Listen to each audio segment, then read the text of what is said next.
Hai semuanya, gimana kabar kalian? Semoga selalu dalam keadaan baik. Jadi welcome back teman-teman di Ande Greystone Channel dan ini adalah segmen analisa kripto teman-teman.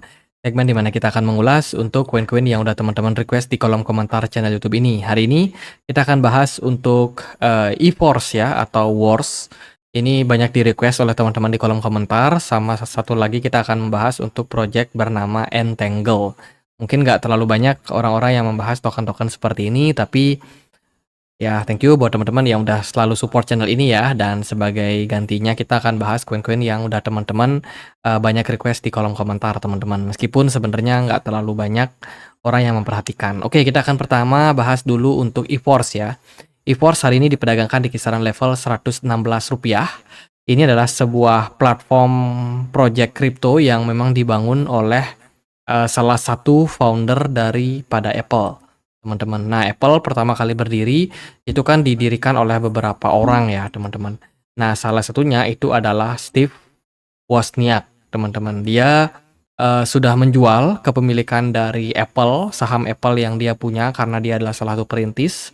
Teman-teman ya, dijual gitu pokoknya dengan harga murah ya, dan kemudian di tahun 2018 dia kembali muncul dan juga menciptakan proyek kripto terbaru. Ini beritanya sangat rame ya waktu itu di tahun 2020, ya kisaran tahun segitu teman-teman, di mana proyek dari Steve Wozniak ini bisa dibilang merupakan sebuah proyek kripto dengan mengandalkan ramah lingkungan ya teman-teman. Jadi yang dijual dari proyek ini adalah ya sesuatu efisiensi energi ramah lingkungan teman-teman, yang tentunya ini bakalan meramaikan pasar kripto teman-teman, khususnya di tahun 2020 itu karena ada beberapa FUD teman-teman terkait dengan penggunaan konsumsi energi. Jadi tahun 2020-2021 itu lagi rame-ramenya konsensus proof of stake yang muncul ke market. Jadi perusahaan-perusahaan kripto ataupun proyek-proyek kripto ini berlomba-lomba bikin proyek dengan konsensus proof of stake supaya bisa terbilang ya ramah lingkungan teman-teman. Dan EVORS juga waktu itu bisa dibilang menggunakan tagline yang kurang lebih mirip teman-teman. Jadi ini adalah token asli yang memang diciptakan di Desember 2020. Proyek token ini itu gagasan dari Steve Wozniak ya, pendiri raksasa komputasi Apple. Tujuan dari EVORS yaitu untuk mendemokratiskan industri efisiensi energi yang sampai hari ini mengalami masalah dengan pembiayaan dan juga penjangkauan global, teman-teman. Itu EVORS sendiri kalau kita perhatikan teman-teman, ini proyeknya ya teman-teman, di mana dia semacam reduce carbon gitu dengan beberapa penggunaan dari wallet yang memang sudah kompatibel sama project ini. Project ini menggunakan konsensus proof of stake teman-teman, sehingga teman-teman kalau pakai walletnya teman-teman bisa banget untuk menyimpan ya aset kalian di sini.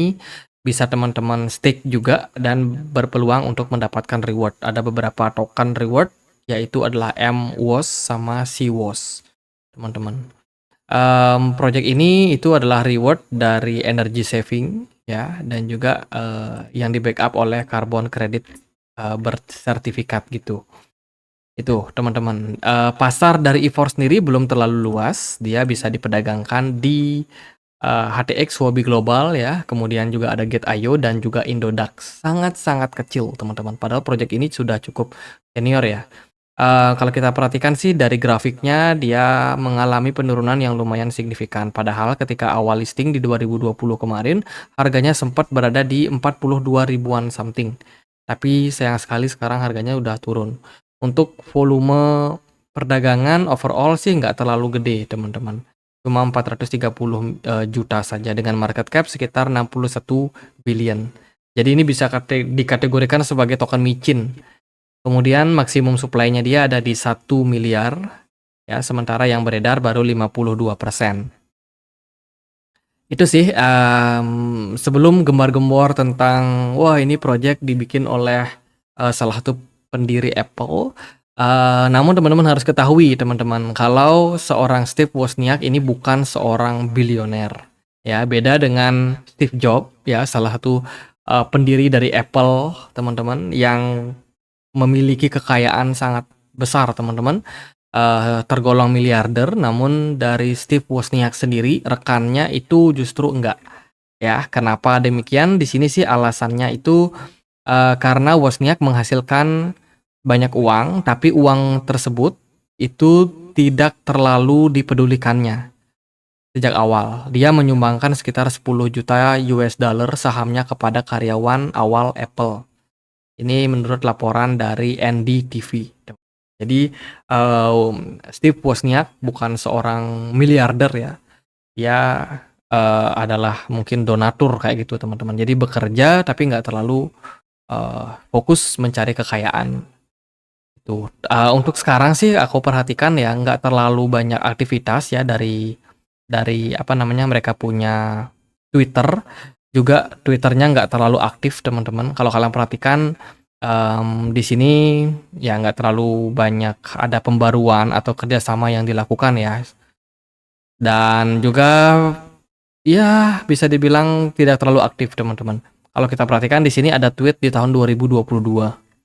Tiba-tiba dia nge-tweet lagi di Februari 2024. Jadi ada kalanya dia hilang teman-teman, tapi ada kalanya dia muncul lagi. Jadi tidak terlalu konsisten untuk postingan yang ada di Twitter. Padahal kalau kita perhatikan, market crypto itu kan mayoritas kebanyakan informasi-informasi ada di Twitter ya. Itu. Jadi sayang sekali tidak ikut hype-nya sehingga ya orang-orang juga nggak tahu ada sebuah project yang dibikin oleh Steve Wozniak ini. Kemudian ada beberapa holder teman-teman yang pegang kepemilikan token ini terbesar. Itu ada di wallet yang pertama ini. Kita sekali lagi tidak tahu ini siapa. Tapi dia punya kepemilikan sampai 37%. Ini sih kemungkinan adalah foundernya ya teman-teman. Yang sebelumnya kepemilikannya sampai di 1 juta, mungkin 1 miliar ya teman-teman, 1 miliar. Dan sekarang ya udah turun kepemilikannya karena memang terus dijual secara bertahap. Ya, ini ada 3 wallet besar teman-teman. Kemudian ada wallet Indodax di sini yang berarti token ini banyak diakumulasi oleh teman-teman yang pakai Indodax ya, retail teman-teman. Itu ada kepemilikan sekitar 3,6%. Itu sih info-info dari Steve Wozniak. Kalau kita perhatikan ya dari token ini secara teknikal, kalau kalian perhatikan sebenarnya terus mengalami penurunan teman-teman. Jadi ini kurang kita expect ya teman-teman sebuah project yang dibikin oleh orang yang kompeten di bidang teknologi teman-teman, tapi sayang sekali tidak di-develop dengan baik dan juga ya hype-nya di market crypto itu tidak dimanfaatkan dengan baik. Sehingga kalau kalian perhatikan sejak awal dia listing teman-teman sampai sekarang pergerakan harganya terus mengalami penurunan. Dan untuk token Wars sendiri hari ini diperdagangkan di kisaran 0,0072 dolar. Mungkin kita akan pakai yang rupiah ya, karena teman-teman aku yakin pasti pakainya yang rupiah. Nah, kalau kita bicara soal technical, pergerakan dari token EVORS ini terbilang ekstrim turun teman-teman. Padahal ya kalau kita lihat dari Bitcoin sendiri kan ada sempat rally ya di tahun 2022, 2023 kemarin.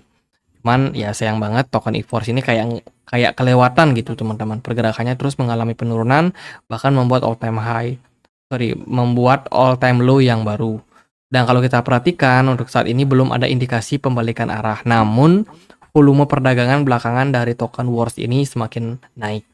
Ekspektasi kita adalah adanya kenaikan harga juga, teman-teman. Kalau kalian perhatikan di sini volume perdagangannya bagus ya. Ada peningkatan aktivitas trading di sana. Namun kalau kita lihat dari pergerakan smart money sebenarnya nggak terlalu besar, teman-teman. Jadi masih kayak yang kemarin-kemarin. Jadi belum terlalu kuat indikasi bullishnya terhadap token ini. Dan hati-hati buat teman-teman yang mungkin mau masuk, ya selalu cari koin-koin yang punya hype bagus teman-teman. Punya narasi-narasi yang bagus, karena biasanya token-token tersebut lebih mudah kalian untuk hold ya. Kalian juga nggak akan was-was karena penuh ketidakpastian dari market. Nah kalau tipe koin yang kayak Wars ini ya menurut saya sih ya agak harus kalian waspadai. Yang pertama, market cap-nya dia kecil. Yang kedua, dia tidak listing di banyak exchange. Bayangin aja, dari tahun 2020 sampai sekarang, dia tuh cuma listing di exchange ini. Teman-teman, itu pun yang paling besar diperdagangkan ya tentunya adalah Get.io, Indodax maybe, teman-teman. Itu. Jadi kalau mau masuk ya hati-hati. Untuk saat ini pergerakannya menurut saya masih bakalan mengalami koreksi selama dia berada di dalam sebuah channel ini. Jadi selama dia belum bisa break, selama itu pergerakan dari EFORCE ini masih bakalan terkoreksi, teman-teman. Untuk konfirmasinya teman-teman bisa perhatikan dia di kisaran level sekitar Rp193 ya. Kalau dia breakout dari level tersebut, maka ya selamat, kemungkinan EFORCE bakalan mengalami kenaikan atau rally, teman-teman, setelah penurunan yang cukup panjang. Apalagi ini ditunjang sama volume yang bagus, dan sedikit sentimen news aja itu bisa membuat harganya meroket. Namun, ya itu sifatnya sangat-sangat spekulatif, dan kita belum mendapatkan indikasi secara realnya bagaimana di market. Oke, clear buat words. Sekarang kita akan bahas untuk NGL atau Entangle ya. Ini juga banyak di request oleh teman-teman. Ini sekali lagi adalah token micin. Market cap-nya dia hanya 637 miliar rupiah. Ya, berada di peringkat 2.500 sekian di CMC. Dengan supply yang beredar itu baru 2%, sementara supply maksimumnya ada di 1 miliar token.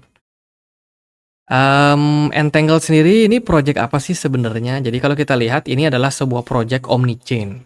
Yang namanya omni itu berarti banyak, chain berarti rantai. Jadi token ini itu berfokus dalam hal mempermudah interaksi lintas rantai, transfer yang cepat dan juga integrasi dengan banyak blockchain. Kalau kita perhatikan, Entangle ini sudah terkoneksi dengan banyak sekali lapisan blockchain ya. Ada BNB, Avalanche, Matic, Arbitrum, Sei Network, Mental, Ethereum of course, Starknet, dan juga kawan-kawannya.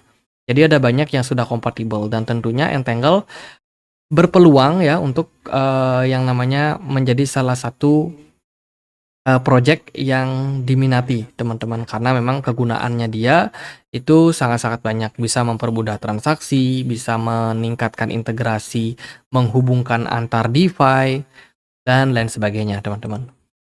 Jadi itu Omnichain Made AC dengan integrasi sekitar 42 DApps dengan 16 blockchain yang sudah kompatibel teman-teman. Itu dari project Entangle. Kemudian di Twitter dia cukup bagus ya, menurut saya engagementnya bagus, teman-teman, viewersnya kuat. Dan ini menurut saya punya potensi sih token-token yang seperti ini teman-teman. Jadi bisa banget teman-teman perhatikan. Nah, untuk pasarnya sendiri, Entangle ini bisa diperdagangkan di Bybit, Gate.io, Maxi, KuCoin. Ya baru segitu sih, belum terlalu banyak ya exchange yang bisa memperdagangkan. Namun layak banget buat teman-teman pantau untuk proyek-proyek seperti Omnichain ini. Itu ya, mereka juga sudah diaudit oleh beberapa perusahaan auditor teman-teman. Ini teman-teman bisa lihat keamanan dari sistem jaringan yang dia punya. Oke, ini beberapa proyek yang kompatibel, kemudian berita-berita, media berita yang ikut memberitakan ya. Itu kemarin juga mereka sudah listing di Wombat, teman-teman. Ini salah satu platform lintas perdagangan juga ya. Wombat, dia juga punya apa namanya? Punya browser, teman-teman. Itu Entangle sudah terintegrasi. Ya itu sih teman-teman, kalau kita perhatikan nggak terlalu banyak sensasi narasi juga ya untuk project ini. Kita akan lihat secara teknikalnya bagaimana. Nah, buat Entangle sendiri dia cukup volatile. Penyebabnya yaitu adalah ya volume perdagangan serta market cap yang sangat-sangat kecil. Teman, tergolong token micin juga. Sementara secara pergerakan harga dia udah mengalami penurunan ya. Ini bottomnya ada di Oktober 2023 kemarin, and then Januari dia booming teman-teman, menguat. Dan saat ini masih struggle sepertinya teman-teman. Untuk saat ini area level support dari Entangle, NGL ya. Oke, ini namanya Gold Fever ya teman-teman. Kita cek NGL SDT. Oke, kita pakai exchange Poloniex teman-teman. Oke, secara pergerakan sih dia lumayan bagus ya teman-teman, langsung ngepump di kisaran level 1,9 teman-teman. Oh oke, jadi yang tadi yang analisa yang pertama itu bukan token aslinya ya buat Entangle. Itu token lain teman-teman, namanya adalah Gold Fever. Entangle ini sudah listing di Bybit, di Polynex, kemudian oke, mungkin itu 2 exchange itu ya. Kalau kita lihat juga dari Bybit sendiri harganya juga sudah nge-pump teman-teman, ada di kisaran $1,73 teman-teman, dan pergerakan dari Entangle Entangle ini bisa dibilang cukup signifikan, di mana minat dari market itu cukup bagus teman-teman, dan saat ini pergerakan harganya itu sedang konsolidasi turun. Ya sebenarnya market Bitcoin juga agak sedikit koreksi ya, sehingga wajar banget buat token-token yang lain juga mengalami koreksi. Namun secara project menurut saya ini menarik ya, integrasi antar blockchain-nya dia sangat banyak. DeFi yang sudah kompatibel pun juga sangat banyak. Ada juga beberapa platform GameFi. Jadi secara fundamental ya boleh teman-teman adu nih. Mumpung juga dari market cap-nya belum terlalu gede. Semoga sih nanti bisa listing di exchange besar juga teman-teman. Dan juga meningkatkan integrasinya dengan banyak platform lain. Kalau secara pergerakan chart sih gitu aja paling, karena dia baru listing juga ya di beberapa exchange, jadi belum terlalu bisa banyak dibahas secara teknikal. Kalau teman-teman mungkin mau masuk, ya DCA aja mungkin di bawah level $1, itu bakalan sangat-sangat interest buat NGL. Gitu aja buat update kali ini, semoga videonya bisa bermanfaat, dan akhir kata saya Andre, makasih.